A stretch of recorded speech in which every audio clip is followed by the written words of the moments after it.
Welcome all. Let's discuss the glory of goddess Abhirami and Thai Amavasai Day. The story of Abhirami Bhatta. Not very long ago, there lived a Brahmin named Subramanya Iyer in a small town called Thirukadayur in Tamil Nadu. His town had a famous Shiva temple where the presiding deity was Lord Amritagadeshwarar and his consort goddess Abhirami, an avatar of Parvati. Subramanyam was a frequent visitor to the temple of goddess Abhirami. His devotion so intense that he perceived her divine presence in every woman he encountered. So deep was his faith that he could shower flowers upon them and prostrate at their feet, believing he was offering reverence to the goddess herself. His behavior, however, unsettled the townspeople, particularly the women who saw him as a madman.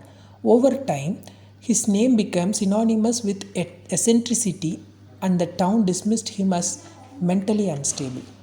On a new moon day, which means Amavasai, King Sarvesh visited the temple to seek the goddess blessing. Serfoji என்பவர் தஞ்சையை தலைநகராக கொண்ட மராட்டிய மன்னர். திருக்கடையூர் கோயிலுக்கு அவர் விஜயம் செய்தது தை அமாவாசை தினத்தில். As he stepped into the sanctum, he noticed Subramanyam seated in deep meditation, utterly to his surroundings. The king's accustomed to deference was taken aback by the devotees' indifference to his presence. Curious and somewhat annoyed, he turned to the locals for an explanation. They wasted no time in branding Subramanyam a lunatic. Determined to test this so-called madman, the king nudged him awake and asked, "Tell me, what day of the lunar month is this?" I repeat, "Tell me, what day of the lunar month is this?"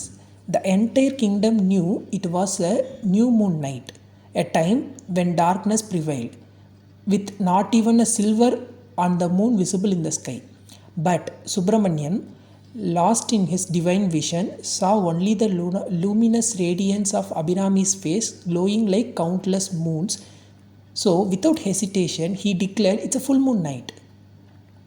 The king, infuriated by what he deemed a blatant falsehood, ordered the Subramanyam be punished. As per his verdict, Subramanyam was to be suspended on a wooden plank above a pit of raging fire. If by dusk the moon did not appear as he had claimed previously, he would be plunged into the flames. Yet Subramanyam remained unfazed. With unwavering faith in his goddess, he began composing and singing hymns in her praise. These verses, now known as Abhirami Andati, were an unbroken chain of devotion, each stanza beginning with the concluding word of the previous one, a seamless stream of poetry and surrender.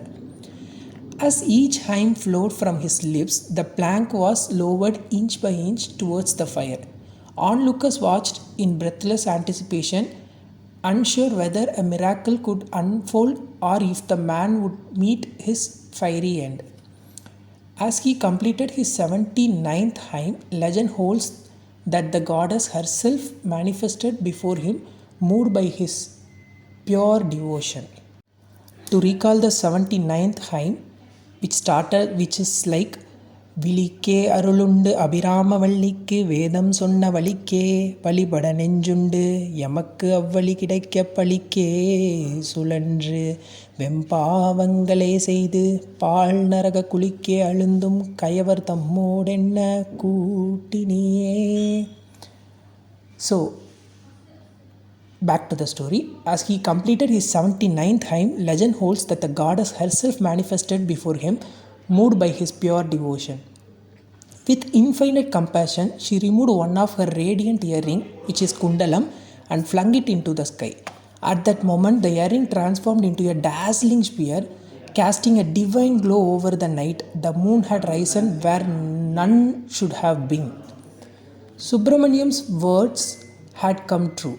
The sky, which was destined for darkness, was now illuminated, proving his devotion beyond all doubt. The king, humbled and shamed, fell at his feet seeking forgiveness. In recognition of his divine connection with goddess Abhirami, Subramanyam came to be known as Abhirami Bhatta, the blessed one of Abhirami.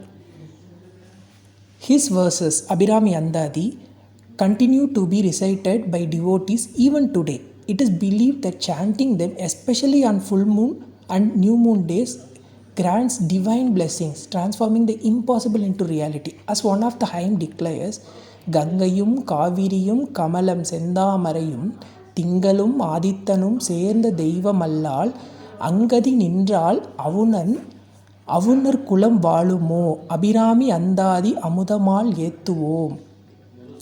Ganga, Kaveri, Lotus and Red Lily, the moon and the sun, none of these divine forces alone can uplift a soul. Only the grace of Goddess Abhirami can transcend fate and redeem even the most cursed ones. We shall praise her and